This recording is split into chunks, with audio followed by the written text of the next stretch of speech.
Obi Egbuna, welcome to Tell a Friend. Thank you.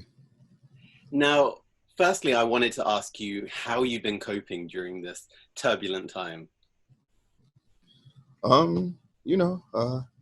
Struggle represents the ability to continue to wage resistance regardless of the degree of turbulence. So we're fine.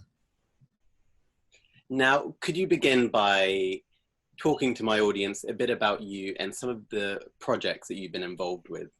Well, I'm Obi Egbuna Jr., of course, the son of Obi Egbuna Sr., one of the founders of the Black Panther Party in London, and one of the key voices of the Black Power movement in London in the 1960s.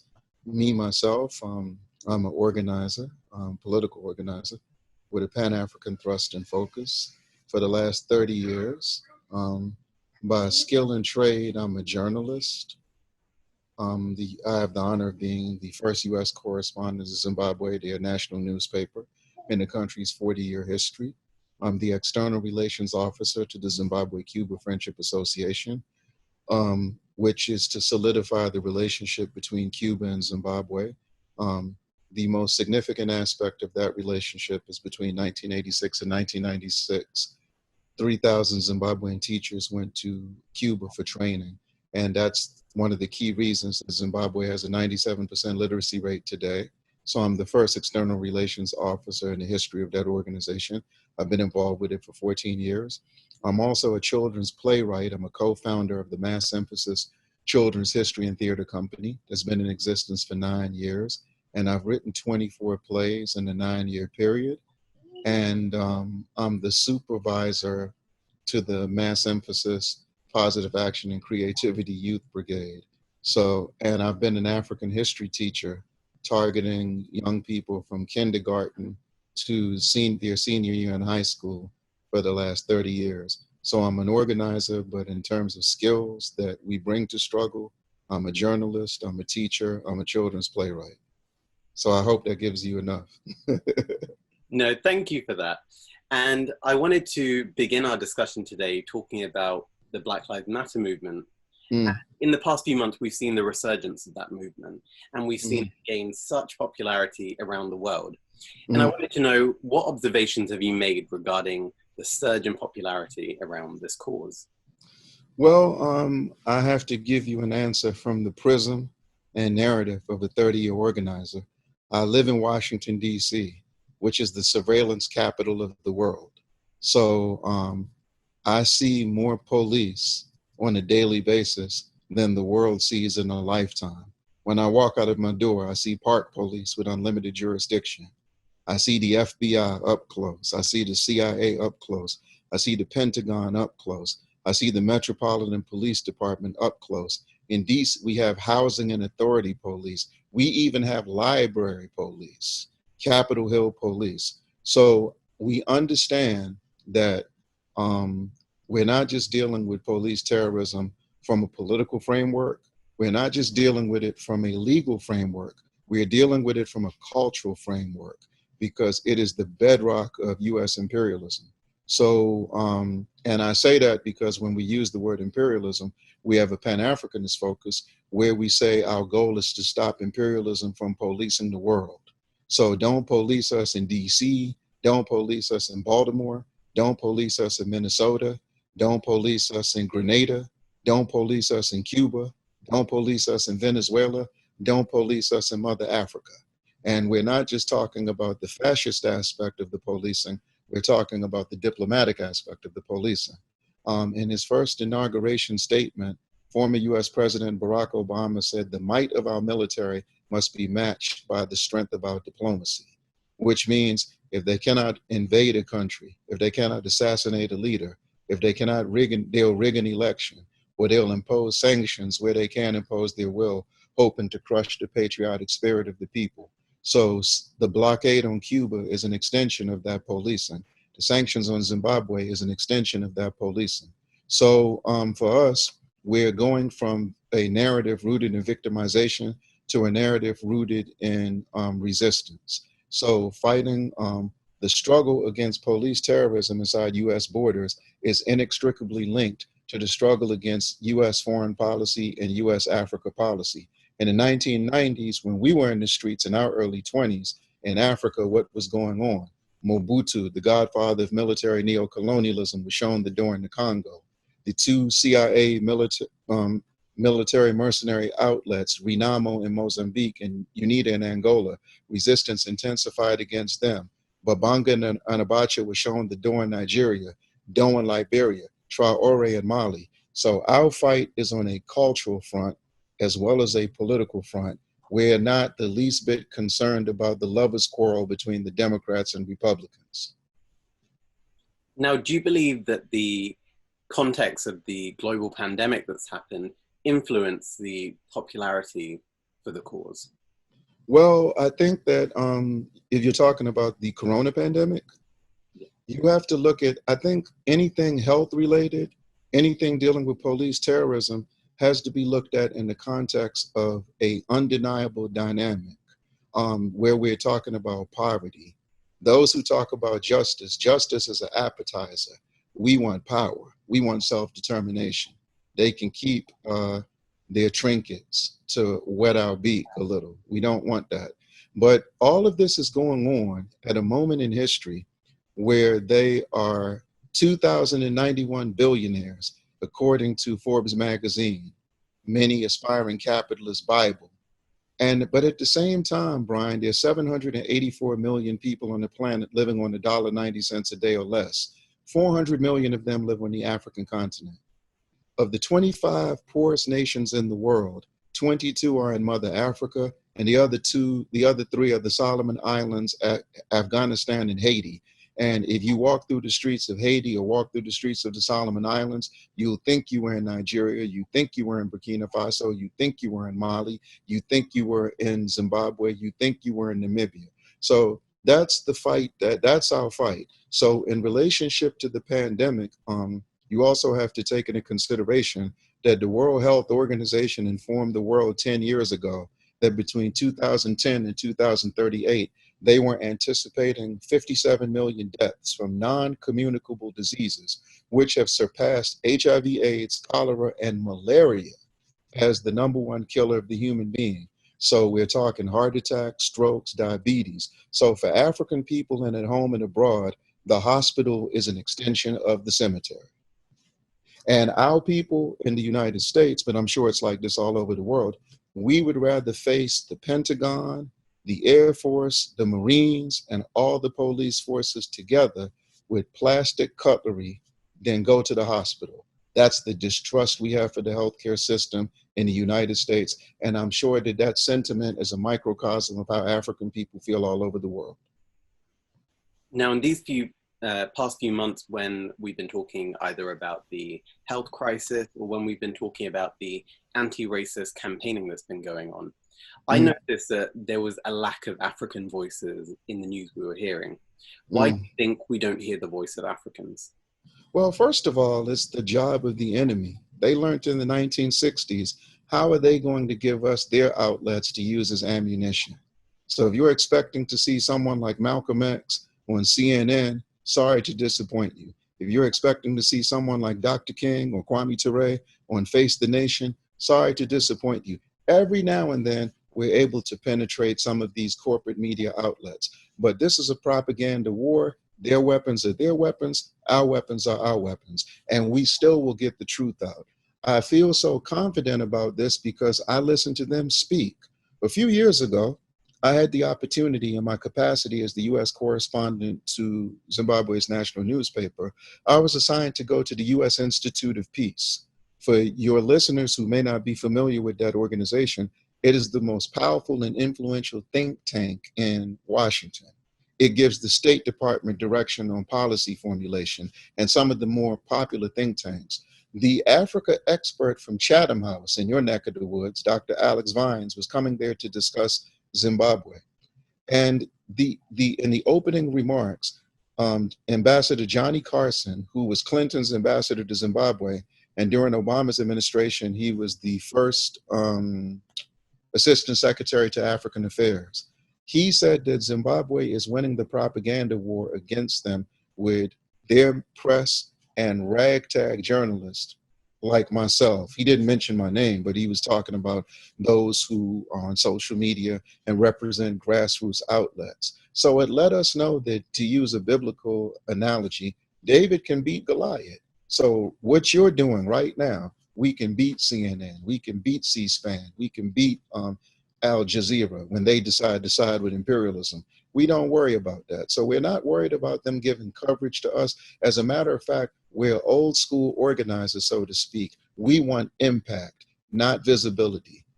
Visibility is like a cherry on a sundae. It's a bonus, but it doesn't define our impact. It doesn't define progress for us. Matter of fact, the less they see, the better off we are, because the annals of our illustrious history of struggle show us that the best weapon we have is the element of surprise.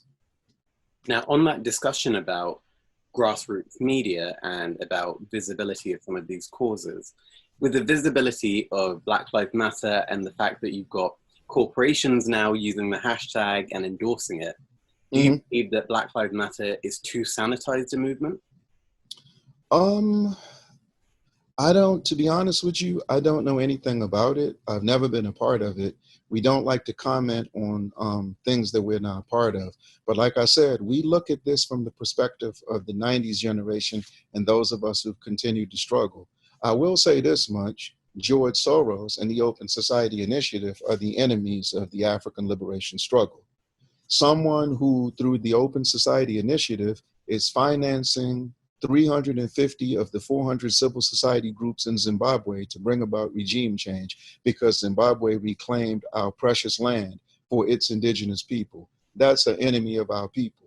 Someone who, through one of his right hands, a man named Mr. Moses Nayam, who was the editor of the right-wing magazine Foreign Policy, which is now owned by the Washington Post. And he's on the board of George Soros' Open Society Initiative. And he's the main one trying to bring about the overthrow of the revolutionary government of Nicolas Maduro in Venezuela. And Venezuela is so important in the context of Western hemispheric politics because they're saying that the 191 million Africans that live in North America, South America, the Central America, the Caribbean, all the way to Canada should come together as one political force, should come together as one cultural force. So if he's attempting to bring about regime change in Venezuela, trying to bring about regime change in Zimbabwe, then him pretending to be sympathetic to Black Lives Matter, that concerns us very much. But for us, we say that what determines the quality of life you have is whether you're liberated or oppressed. If you're liberated, what are you doing to remain liberated? If you're oppressed, what are you doing to become liberated? So, and like we said, the quality of life is determined by the power that you have. So, we understand that many of the young people out there, they're not necessarily running behind the banner, but it's just that it's something that people gravitate to. But the core issues is what we're more focused on. How are we dealing with homeland security, what we used to call the military industrial intelligence police complex? And like we said, we're looking to merge what we've done our whole lives, merge the struggle against police terrorism inside US borders against the struggle against US imperialism's military repression and violence, be it in the form of diplomacy, be it in the form of military aggression. That's what we're struggling for. So we're going to keep doing the work we're doing, and we wish everyone else the best of luck in what they're doing, and ultimately the masses will decide what's in their best interest. And since we have blind confidence in them, we don't have to try to sway them. All we have to do is keep working, whether we're visible or not. Now, in the fight against imperialism and in the fight for Black liberation, what role do you see white people or non-Black people playing in this struggle? Solidarity is solidarity.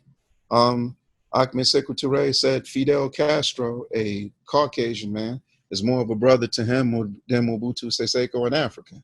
So, and the Honorable Marcus Mosiah Garvey, many years before that, said Africa for the Africans, Ireland for the Irish. So whenever solidarity is genuine, we'll take it. But we know that our resistance must be self-determined. Now, if you're talking about now those who do everything they can beyond the call of duty to appease liberals, white liberals in particular, that's their problem. In the United States, there are some who won't even tie their shoes unless Bill Clinton approves, or Hillary Clinton approves, or Jimmy Carter approves, or Bernie Sanders approves. But we know that as struggle goes on, our expression and our action will be more autonomous. In the UK, you have the same problem. In Australia, we have the same problem. But when we are organized, we can deal with any of these people from a position of strength. So they don't have to try to dot our I's and cross our T's. But those who look for validation from those outside to our struggle, we have to remind them that validation is for parking. Now, as you alluded to at the beginning of this interview, often social issues are framed around the context of the right and the left, framed around Republicans and Democrats, the Conservative and the Labour Party. But something that I think we would both know as historians is that the left has also been very complicit when it comes to issues of imperialism and issues of racism. Oftentimes we hear criticisms towards the right wing. Why do you think we lack this same criticism to the left? It might be because of certain allegiances that people have. Let's use Zimbabwe for an example. Let's look at the Zimbabwe Democracy and Economic Recovery Act of 2001, which was a vindictive response to the historic land reclamation program there. Joe Biden was a co-sponsor. Hillary Rodham Clinton was a co-sponsor. Bernie Sanders, as a congressman, he voted in favor of it. So the criteria is, don't look at how people engage you when you're vulnerable and you're suffering. Look at how they deal with you when you have the threat of having real power. And if they're threatened by you having power, if they're threatened by you being the master of your own destiny, as the Honorable Marcus Mosiah Garvey taught us, then that tells you how they truly perceive you and how they perceive other people who have power. So the threat of power by the oppressed is always going to threaten them. And as a matter of fact, it's interesting that the more nationalist our expression gets, nationalism is the Achilles heel of the white liberal. It was Roy Jenkins, the Labor Secretary, who banned Kwame Ture from Britain, correct? The Labor Party gave the Black Power movement in Britain hell and continue to do so whenever they see the potential. And one of the best examples of that now is anytime we bring up Zionism, which is very key for liberals. But at the same time, we look at how people deal with the situation. We borrow from our Palestinian sisters and brothers. I don't think they have any debates over whether the Labour Party or Likud Party is more oppressive. They're just trying to liberate Palestine from the Zionists. And that's the approach that we should take. So, but if just because we've strategically penetrated different outlets, it's that. I mean, and at different points, Du Bois in 1947 wanted to take the United States before the United Nations. Eleanor Roosevelt, who was on the board of directors of the NAACP, did everything to stop him, And now she's on the board of his organization, and she's trying to stop him at the United Nations. So we recognize that the more militant and clearly defined our movement is, both liberals and conservatives as they are labeled. And every now and then, I don't even like to say the left or right, because I know I'm talking more about anatomy, because I don't consider the Democrats the left. I don't consider the Labor Party the left at all. The only thing they have left are their left limbs. But when it comes to African people, they're going to be just as ruthless and just as oppressive. And history has proved that and will continue to do so. When Reagan was a Democrat, he destroyed the Black Panther Party. He was the main spy in Hollywood during the McCarthy era. When he was a Republican president, he bombed Libya, he invaded Grenada, and whatnot. So after a while, once we have the political education that we need, and once we engage in the political activity that heightens up our maturity and heightens our understanding, we'll see through all the smoke. Now, I wanted to shift our discussion to talking about your legendary father, who was Obi Egbuna Sr. He was a Nigerian playwright and one of the founders of the British Black Panther movement. And I was wondering, what was it like for you growing up as the son of Obi Egbuna, this iconic activist? The interesting thing is my mother pushed me harder politically than my father ever did. He taught me, most importantly, that if there's a thinner line than the line between love and hate, it's the one between imposition and exposure. So he wanted to expose me to as much as he could, but he didn't want to force anything on me. But I grew up in an Nkrumahist household for sure.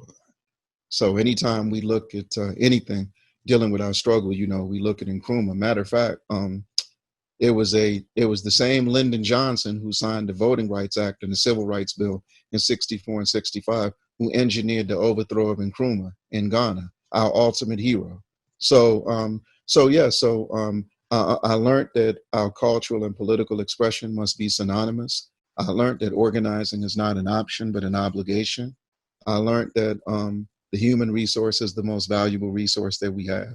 And history obligates all of us to struggle, regardless of our political bloodline. So some people may not be fortunate to have a bloodline that I have, or Malcolm X had, or others who the torch was passed to them through their families. But we can have some from the most challenging circumstances that can come to be the most disciplined and dedicated fighters that our struggle have produced. So I was taught to respect them all, regardless of the ranks they come from. Some may come from the church, some may come from academia, some may come from prison, some may come from the workers, some may come from the women's movement. Wherever they come from, as long as they are an asset to the struggle and not a liability to the struggle. So those are just some of the things that I was taught from as young as I can remember. Now, growing up, obviously, as the son of Obi Egbuna Sr., you must have been exposed to a lot of radical thinkers who were comrades with your father. Mm-hmm. Could you talk to me about some of the people who influenced your own political ideologies when you were growing up? I decided that struggle was going to be my life in 19 turning 20. So I had the opportunity to work with Kwame Ture the last 8 years of his life. I had the opportunity to work, I still work with the man who shouted Black Power with him on June 16th, 1966 in Greenwood, Mississippi, 10 years before the Soweto Uprising. Mukasa Dada, known in the history books as Willie Ricks. My sit down with former Zimbabwean president and Pan-African liberation icon, Robert Mugabe, that influenced me. Diplomats I've engaged that are part of the Cuban Revolution and Cuban government. I'm heavily influenced by the Eritrean liberation struggle. That struggle there taught me, reinforced to me why we must respect our women. 33% of the guerrilla fighters were women. That's the highest level of women's participation in the guerrilla struggle in the history. We have a lot of influences out of the church. We have a lot of influences out of the art move in the artistic circles. We have a lot of influence in journalistic circles. So I have a lot of living influences and a lot of historical influences. But for sure, the ones I mentioned. And in terms of women, of course, because we know that women, I've had a chance to be involved with some of the women in the Student Nonviolent Coordinating Committee who have inspired me a lot, that are still struggling today. Women like Dory Ladner, women like Annie Pearl Avery, women like Dr. Lucy Noble Perez, who's one of our partners in this Get Out of Cuba Way movement to push for Cuban medical personnel to come to the United States. So the influences are blended. I'm inspired by some of my contemporaries. I'm inspired by some of the children I work with, and I'm inspired by some of the history makers who I've had the privilege of rubbing shoulders with, and all of it on the front line of struggle. All of it. Now, when you look back at your father's political ideologies, I mean, I've got my copy here of Destroy This Temple, and I always think, it always astonishes me that not enough people actually read or know about the book.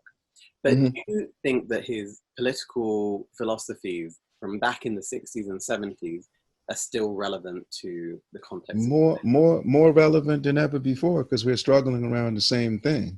What makes the Black Power movement different in the UK than the one in the States is it moved towards Pan-Africanism much faster. You have to look at the climate. First of all, as this is the 75th anniversary of the 5th Pan-African Congress, what they was doing was only 23, 24 years after that. But at the same time he was there doing that, a young Maurice Bishop was the former Prime Minister of Grenada, great revolutionary figure. He was at Gray's Inn studying law. Tony Martin, the historian on the Garvey movement, an active player and the Garvey movement. He was studying there. Fela Kuti was there studying music. Walter Rodney was there pursuing his academic studies. An older C.L.R. James was an influential figure in the circles of Caribbean-born Africans. So having a chance to soak in that atmosphere every day definitely helped. And then, of course, going from dealing with the quest for Black power in Britain to condemning the Igbo Biafran war, where 1 million of our people were lost. And he wrote The Murder of Nigeria right after that book, a pamphlet by Pan-Af Books. And he got a chance to go to Guinea and see Osage for Dr. Kwame Nkrumah during his exile years. And then from there, Nkrumah does the 2 pamphlets, The Spectre of Black Power and Message to the Black People of Britain, at the request of my father and Michael X. So the fact that he definitely, so those things are relevant today. You have a dynamic now, for example, how, and when we say Pan-Africanism, we want to be clear. We're talking about Pan-Africanism on a revolutionary track, because when you deal with Africans everywhere, everything we do is Pan-African in nature.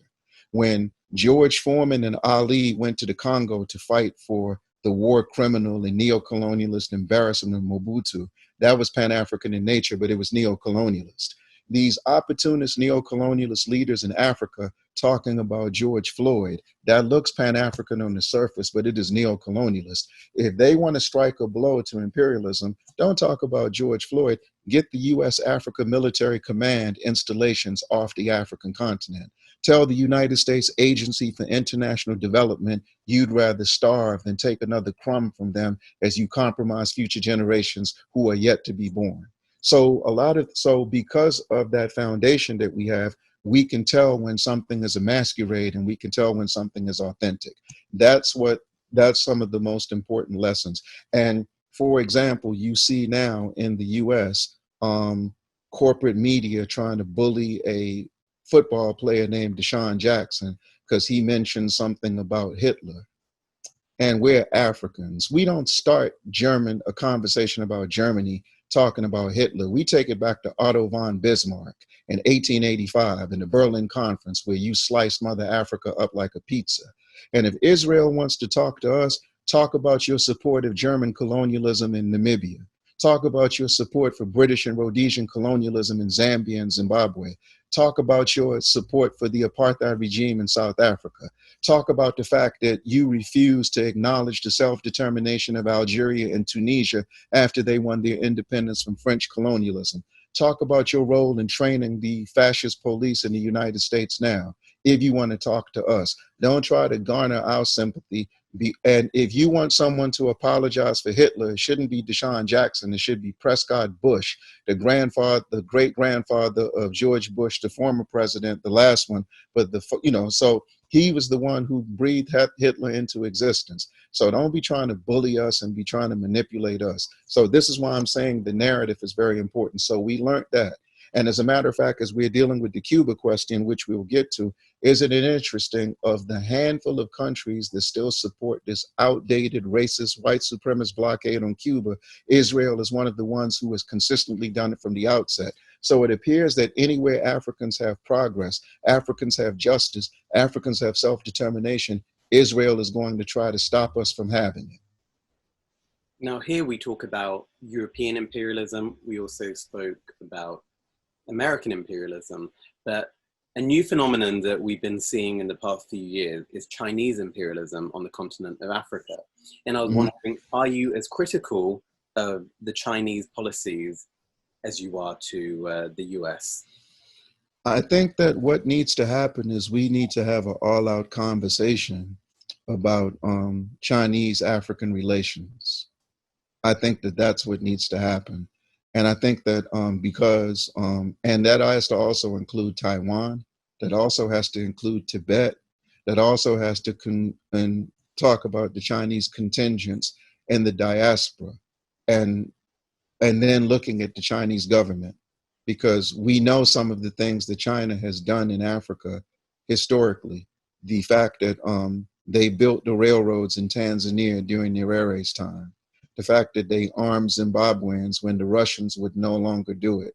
to help them win the struggle that they won, the role that they've played historically. But we do need to talk about the current, we need them to be more vocal about what's going on. So I think, and we have to make a distinction between these relationships because, for example, as we're dealing with agriculture security in Africa, at a moment where 4 children die every hour from starvation, we know that China built 20 agricultural demonstration centers to help us enhance our agricultural empowerment. So we have to look at the things they've done historically, the things they've done presently, but these isolated incidents that emulate European colonialist and imperialist tradition and have them address these things for us. And when we're satisfied, collectively speaking.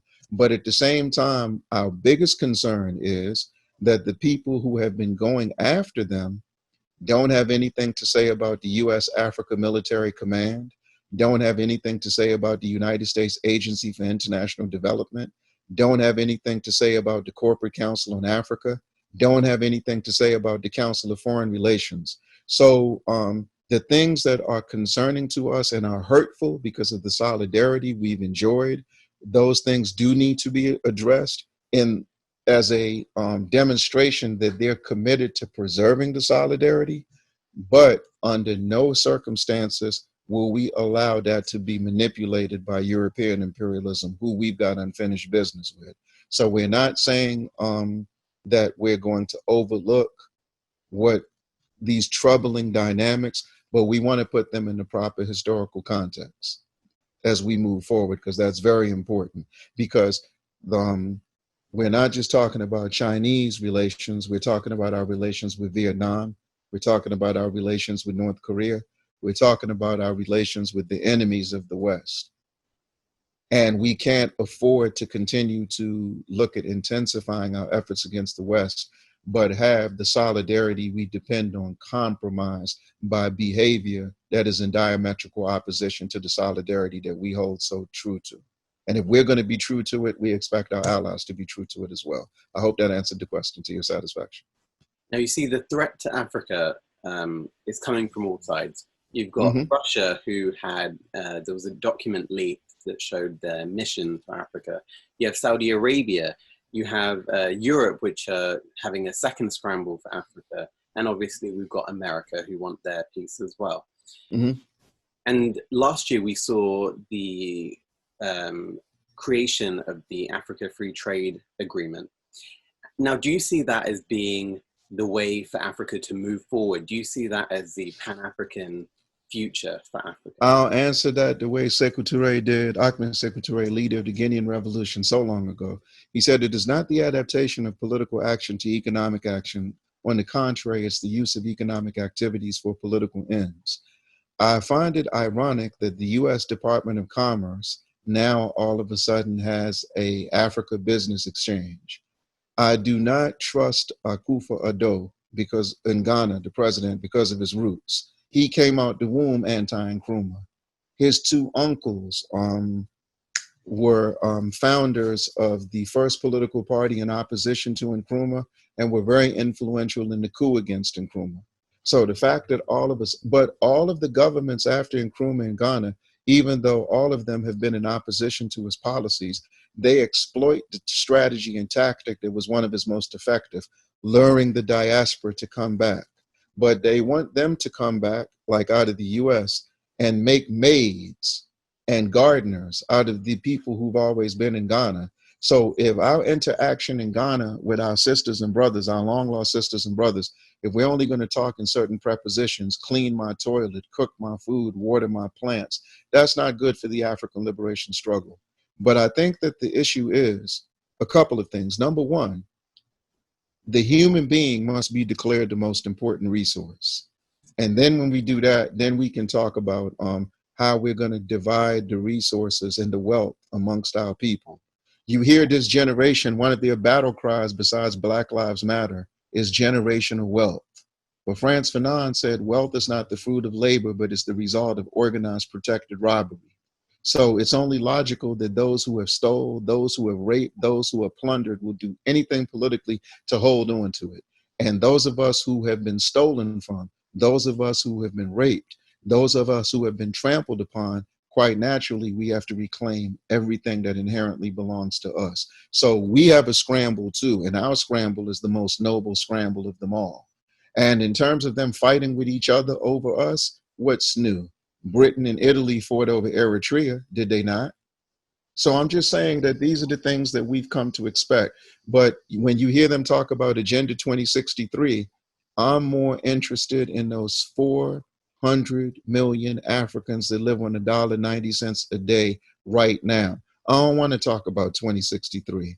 And I see how we've gone from military neo-colonialism, which the 90s generation fought against, through the police terrorism, to now we have civilian neo-colonialism. So some have taken off their military fatigues and put on their best Hugo Boss suits and their best boobas and their best dashikis. But every day they wake up, they do what's in Washington's best interest. They do what's in France's best interest. They do what's in Italy's best interest, not what's in the best interest of their people. So as part of the process of this African history reclamation movement, reclaiming the resistance, reclaiming the narrative rooted in resistance, I feel we'll solve every problem that we have, even if we're not privileged enough, like so many before us, to live to see victory. Amilcar Cabral didn't live to see Guinea-Bissau independent. Josiah Mangama Tongogara did not live to see Zimbabwe independent. Nat Turner didn't live to see the chains taken off our necks and ankles.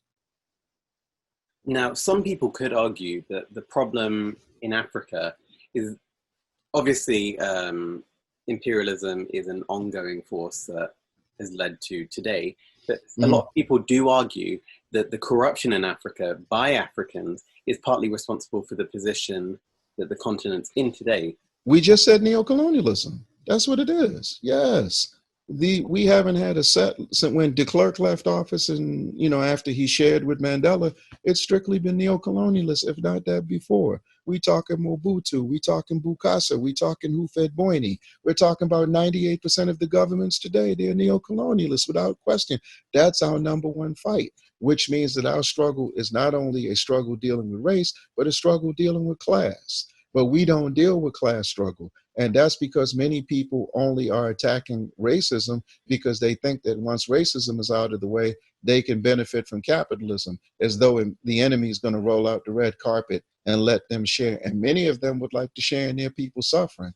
This is why we say in the United States to many of our young people who think that being mascots for Fortune 500 companies represents self-determination, it does not. So yes, we're involved in an intense class struggle everywhere that we are. And human beings only have two types of class values. You either have ruling class values or working class values. When you have working class values, you don't want to exploit anyone and you don't want to see anyone else exploited. When you have ruling class values, you'll exploit anyone, even your own mother.